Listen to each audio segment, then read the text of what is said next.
The San Clemente Chamber of Commerce had a great idea. Place banners on light poles along San Clemente's main highway depicting beach scenes, a skateboarder, and various San Clemente themes.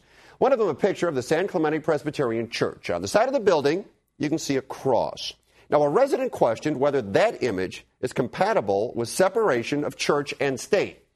City took that banner down, concerned about a possible legal issue. Was that really a problem, Leo?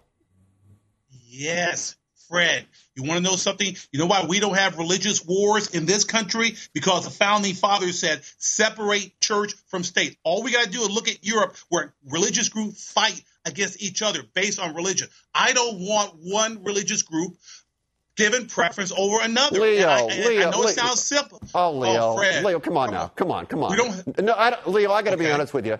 I don't think a jury's going to buy that. This was simply a picture of a San Clemente landmark. I'm with you. San Clemente landmark. My business card says godless harlot on it. I'm a hardened atheist. But California's history is the missions, and showing stuff like this isn't a way to proselytize. It doesn't say go with Jesus on it. The town, and the hilarious thing is the town is called San Clemente. That's named after a saint. You don't erase all religion any more than France erases Notre Dame from their postcards. Like I said, listen, it creates a slippery slope. And once again, I cannot stress the point. In Europe, they've had a history of religious wars. We don't have it because we respect everyone's religion and the government stays out of religion. In fact, in France, they have state-supported, it's called laïcité, secularism, but they still accept that churches, Notre Dame, Saint-Sulpice, they're a big part of the city. And if you drive to San Clemente, it's a beautiful landmark.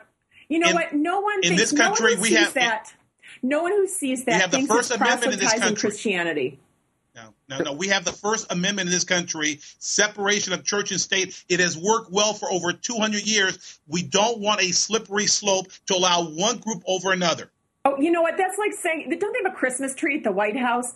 I'm a former Jew, current atheist. I mean, that's fine. You don't erase religion. You know what? I'm telling you, what makes this country great is that we don't hopefully place one group over another. And that's why I'm proud to be a civil rights attorney. All these issues are civil rights issues. All right. I'm with you there, but that's just silly. All right, let's move on. Like most school districts around the country, LAUSD is in desperate need of money. Here's an idea they're trying elsewhere. What do you think? Would it work here? A middle school in North Carolina is allowing students to buy test points. 20 points cost you $20. Students can add 10 extra points to each of 2 tests of their choice. The extra points could take a student from a B to an A, or on those tests from a failing grade to a passing grade. Paying for grades. Amy, what do you think? Good idea? Oh, my God. What's most troubling is how idiotic the people are who are in charge of educating kids. Do you know how hard it is to get something implemented in a school? I have a program that's really good. They said it would take 6 months and then a year and all this stuff. A lot of thought and a lot of people's input went into this. I mean, it's like saying, oh, drat, last year's bake sale didn't work. Want to make some money? Dress up your kid as a hooker, take her to a bad neighborhood, and leave her on the street corner. This is amazing. Look, the problem here is simply this. These school districts, Fred, are economically cash-starved. But this is a gimmick. I was a former school teacher.